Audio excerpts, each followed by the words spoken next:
Mais ici, on va maintenant parler de l'irrigation, la maîtrise de l'eau. Parce que, vous savez, il suffit de savoir les CO2, de maîtriser la fertilisation. Mais il y a aussi l'eau. Quand vous ratez l'eau, des fois aussi, et passe à côté. Selon vous, quel est le pH, quel est le pH de l'eau que vous conseillez pour maîtriser l'irrigation?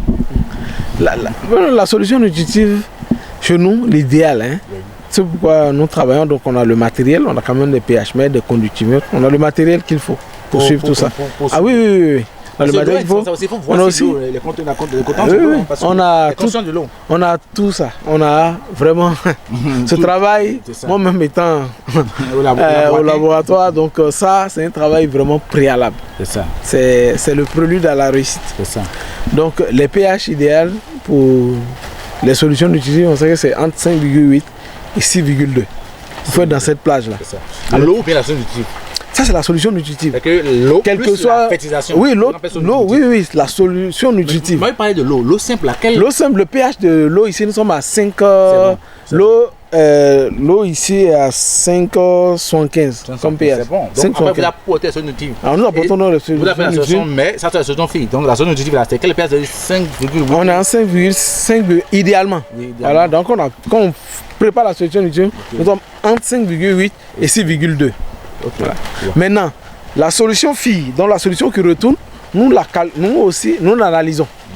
En fonction de son pH, nous déduisons le pH au fait du substrat. Okay. Et donc parfois, on ne va pas rester entre les 5,8 et 6,8, on peut augmenter un peu parce que l'eau est acide. Parfait. Quand vous avez fait une solution nutritive une fois, vous allez peut-être envoyer l'eau sur une période par exemple d'1 jour ou 2 jours. Parfait. Ça va aciduler votre substrat. Parfait. Ça va acidifier votre substrat et donc du coup, vous allez donc préparer une solution nutritive qui va corriger au fait cette acidification du substrat.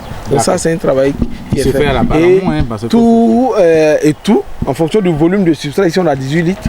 Donc à chaque irrigation, on sait que c'est 1,2 litres qui peuvent, que le substrat au fait peut garder. Donc c'est calculé, oui. Donc, tout le volume envoyé est calculé. Pour que le truc là soit vraiment humide, oui, il faut 1,8. Qu'il soit saturé au bon niveau de saturation pour atteindre donc la RFU, la réserve facilement utilisable. Donc on va apporter donc cette quantité qui est calculée à l'avant. C'est tout ça. C'est calculé à l'avant. Non. Parce que quand vous donnez trop, il y a l'essai, ça va. Vous perdez de l'argent. Et ça va encore contaminer la plante. Ah oui, des maladies, de l'eau. Ici, il n'y a pas de l'eau qui tourne de sol. Ah non, tout est calculé. C'est ça. Tout est calculé. Ça. Et là, aujourd'hui, notre système d'irrigation, nous l'avons automatisé. Ce n'est plus nous qui irriguons, c'est un système automatique qui envoie à chaque heure. C'est programmé. C'est ça. Et ça, le courant aussi. Oui, là, on utilise. On a vu que ici, la EPC. Oui, ici, quand la solution nutritive va venir, oui, on ne va pas la perdre. L'excès. Sinon, il y a une partie qu'on appelle le drainage. Le drainage va descendre dans un tuyau, un siphon donc de récupération qui va repartir dans les bacs. Il y a un bac de récupération, donc la solution fille est récupérée et elle est retraitée avant d'être réinjectée dans les circuits. Donc nous sommes en circuit fermé. D'accord, je vois.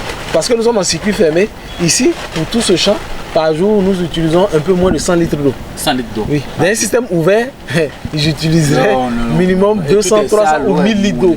Et voilà. Vraiment, je vois. Alors donc, vraiment, je crois qu'on a pas de photo. Peut-être on va faire un tour de l'autre côté.